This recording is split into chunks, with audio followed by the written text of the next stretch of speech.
The other beauty of this ayah, Allah Azza wa Jal didn't say fi sudurihim maradun. He said fi qulubihim maradun. There's a big difference between sudur and qulub. Let me explain that to you. I think most of you know Surah An-Nas. Alladhi yuwaswisu fi sudurin nas. We don't say alladhi yuwaswisu fi qulubin nas. We say alladhi yuwaswisu fi sudurin nas. If it said qulubin nas, you would have translated the one who whispers in the hearts of people. That's not what it says. It says the one who whispers in the chests of people. Now there's a difference between the heart and the chest. The chest is actually a dharf. It's a place. The thing inside this place, the treasure inside this place is the heart. Shaitan has access not to your heart. Shaitan has access to your chest. Think of the heart as your home. And think of the chest as the fence around your home, the front porch, the backyard. Shaitan has access to your property, but he can't walk in until you open the door. You understand? The heart is your home, and that's locked. You can't let him in. But he will come and knock. Hey, you want to listen to something? Hey, I got something for you.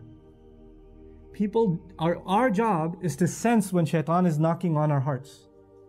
Because he's close, he's in the chest. He is in the chest.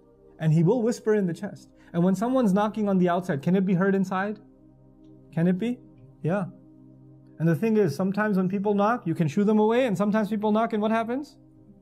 You open the door. If you open the door enough times, he moves in. He just moves in. And when an outsider moves in, they start redecorating the place. You understand that, right? And so what happens is, if you don't let him in, you have your own sense of what is beautiful.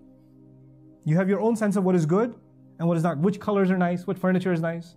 But when you let the intruder move in, you come one day and the walls are pink and the furniture is green, you know, and all the plates are purple. And what just happened here? Well, this is my taste. This is what I like. You know, he's turned the kitchen into a living room and the bathroom into a guest room, and you're like, what is going on here? Why am I telling you this? Because if you let Shaitan inside of your heart, inside of that home, then what used to be beautiful becomes ugly, and what used to be ugly becomes beautiful. And that's why Allah says, وَزَيَّنَ لَهُمُ الشَّيْطَانُ أَعْمَالَهُم. Shaitan beautified their deeds for them. Shaitan cannot make anything ugly beautiful to you until he is where? Inside of your hearts. Now, if you don't let Shaitan in your heart, what is still in your heart? Iman.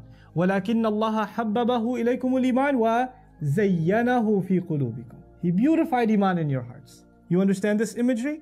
Now Allah says here, فِي قُلُوبِهِمْ مَرَضٌ. In their hearts there's a disease. This is a problem. Because it's not limited outside to the chest, now it's made its way into the heart. Now if an intruder comes into your heart, into your home, what are you supposed to do? As soon as you realize this was a bad idea, you're supposed to kick him out. So sometimes we do listen to Shaitan, don't we?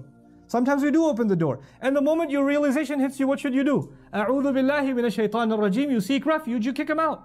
You push him away. That's what you're supposed to do. But if you allow him to stay in, and you allow him to cook his way, and you allow him to stink up the place, then you know what? You're going to start getting sick. You're going to start getting sick. And this, by the way, this imagery is going to come full circle. A few ayat later, we're going to find وَإِذَا خَلَوْا إِلَىٰ شَيَاطِينِهِمْ. So now there's a disease inside of their hearts. The thing is though, Allah empowered every single human being. إِنَّ عِبَادِي لَيْسَ لَكَ عَلَيْهِمْ سُلْطَانٍ. Shaitan was told to his face, my slaves, you will have no authority over them. He cannot force his way into your heart, and he cannot force his way to stay. The moment you say get out, he has to get out. So if you let him in, and you let him stay, that's not because he has control, it's because you never kicked him out. And if you refuse, Allah gave you every tool possible to kick him out. Just say, A'udhu Billah.